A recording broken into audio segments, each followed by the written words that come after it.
This is a boneless carving ham I happened across very recently, and as a matter of fact, I happened across it at Sam's Club. Uh, it looked pretty nice, so as you can see, I bought it. It was a pretty good price. I forget what it was. It was, I think it was maybe $2.68 a pound. I don't remember exactly, but I thought that was a pretty good price for what this appeared to be. It came with two packets of identical sauce. This is a red currant glaze, is what the packaging says that it came with. He recommended using one as a glaze while it's cooking, and the other one heated up in a little bowl and used as a dipping sauce, or whatever you prefer, obviously. So, came with that card on it. I've used Wright products before, bacon, ham, and stuff, and I'm very pleased with it. I like the products they make. They taste pretty good. If you don't like them, I'm sure there's other brands out there that you can find that will serve your purposes. Anyway, I'm going to go ahead and remove this mesh so you can see it there. And well, as a matter of fact, there's the tag right there. It was actually $2.78 a pound. I thought that was reasonably enough for what this is, so I got it. What I'm going to do is I'm going to go ahead. Okay, first off, hams have been around for I don't know, probably hundreds of years, maybe much longer than hundreds of years, and it comes from a pig. It's pork. But when it's gone through a curing process of different chemicals and spices and whatnot, I don't remember what all the particular ingredients are, but it goes through the process of curing it, which is a preservation method to keep the meat from spoiling and going bad. Making it into a ham preserves the meat, making it last much, much longer before it goes bad. In this particular case, this one has also been hardwood smoked, which smoking is also a method of preserving meat to make it last longer before it goes bad. So, and as it says here, this is fully cooked. It's ready to eat. You can open the packaging up and chow down. So it's ready to go right now. But I'm going to go ahead, and I don't want to use the term cook it, although I'll probably slip up and say that a couple times, because it's already been cooked. What I'm going to do actually is heat it up, because it tastes good heated up. The directions that come with it, and if you go to the USDA website, it will say pretty much the same thing: to heat it up to an internal temperature of 145 degrees Fahrenheit. Now, I'm not going to do that. Normally, I would advise people to follow the directions that the United States Department of Agriculture, the USDA, I would advise you to follow what they say for health regulations and all when it comes to food. The reason this time I'm not going to follow what they say and cook this, I just slipped up, and heat this to an internal temperature of 145 is because it's already cooked. You could eat it right now. I'm only going to heat this up to about 125 degrees, maybe to 130 degrees Fahrenheit. The reason is, in the past, I've heated up other hams to 145 degrees Fahrenheit, and they very quickly become dry and tough and chewy. So I'm only going to heat this up to a lower temperature of about 125, maybe as much as 130. If you prefer to go ahead and heat this up, or any other ham, to 145 degrees Fahrenheit, that's fine. That's what the USDA recommends. My thoughts are, this is safe to eat right now. Why is it suddenly going to become unsafe to eat when I put it in the oven? And I have to heat it to 145. So that's why I'm doing it to 130 or 125. So I'm going to get started with this. I'm going to put it in a large pan, put the glaze on it, and I'm not going to put these on while it's cooking. You can if you want. Most people probably do. But I want to make this look a little bit extra nice for presentation purposes. So I'm going to, at the very end, I'm going to brown these pineapple slices up in a skillet and put them on the ham at the very end, along with some maraschino cherries. I'm being very traditional and typical here. I was going to even go so far as to put some cloves on the rings of pineapple, but when I saw the price was about $7 for a very tiny container of cloves, I decided I would pass this time. If you have cloves, use them. If you don't have them and you want to buy some, by all means, it's fine. Well, now that you're probably all falling asleep and wondering why I'm gabbing so much, let's get going. Well, here it is after removing it from the packaging.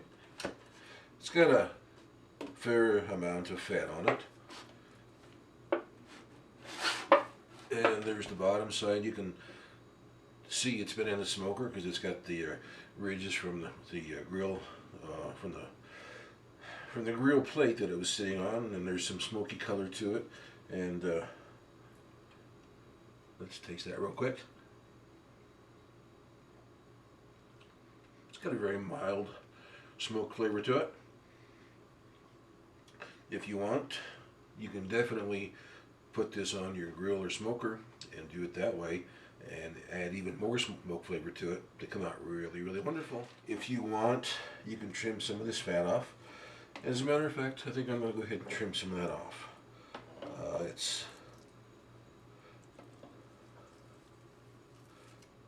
entirely up to you.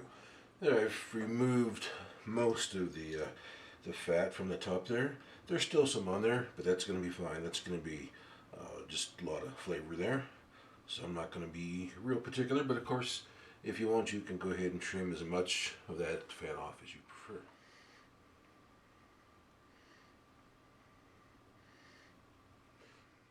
Well, this red currant glaze it came with actually smells pretty good just right out of the package when it's cold. I'm also going to just give it a light dusting of some of this seasoning salt here. So I know what temperature it is going to be while it is in the oven. I'm going to use this temperature probe and insert it into the thickest part of the ham here by estimating where the tip is into the center, and that is it. This is a cheapo timer temperature gauge I've used for many years, and this is what I'll be plugging that thermometer probe into, and I'm going to raise it up to, whoops, too high. I'm going to set it for the alarm to go off when it hits 120 degrees Fahrenheit.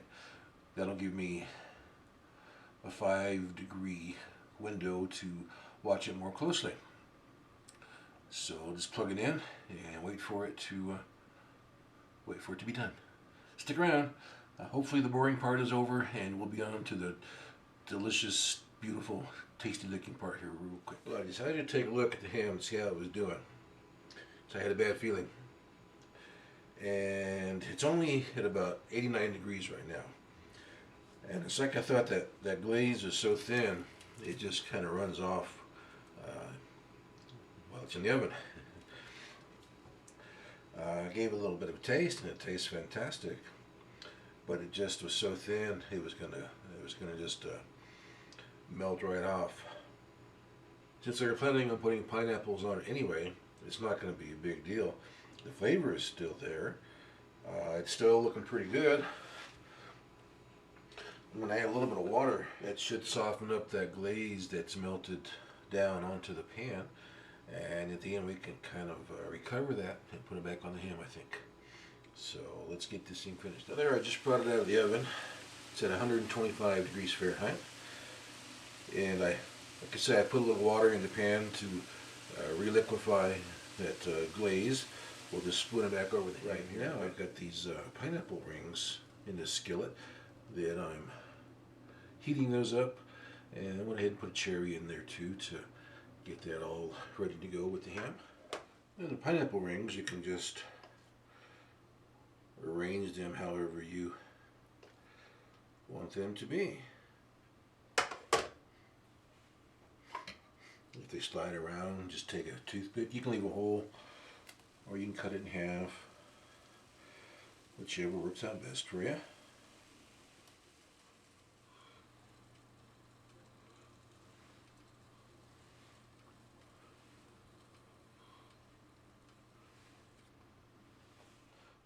Of course, the problem is now, if you want to slice it, you got to take all those pineapple slices and stuff right back off.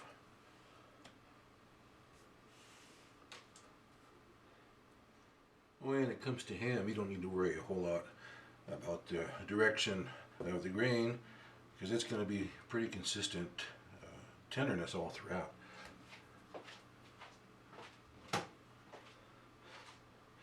So just choose a nice looking place and start slicing.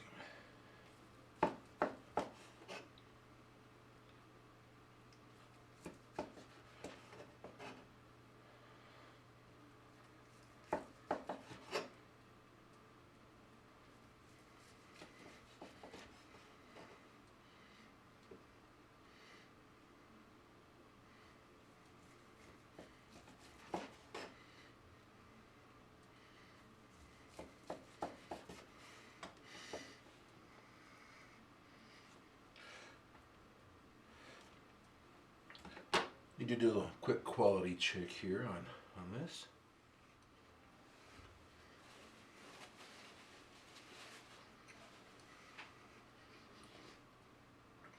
That is really good. You got the currant glaze flavoring on the outside. You got the ham flavor. You got the little smoky flavor going on there. Got a little hint of the pineapple on there. The visual appeal of the glaze and the currants and the cherries and the pineapple. You can see it's looking really wonderful there. I guarantee you this tastes fantastic. Yes indeed. Then what you do is take some of that dripping from the pan. So definitely give it a try. Well, with this ham, I start trimming off the thinner sides here. I can use that for making, for omelets or for burritos or whatever you want, or sandwiches. The main area here, it's where it's the thickest. I'm going to slice off a couple. I'm going to make them about 3/4 of an inch thick, roughly, just somewhere around that. That'll make a really nice ham steak for dinner.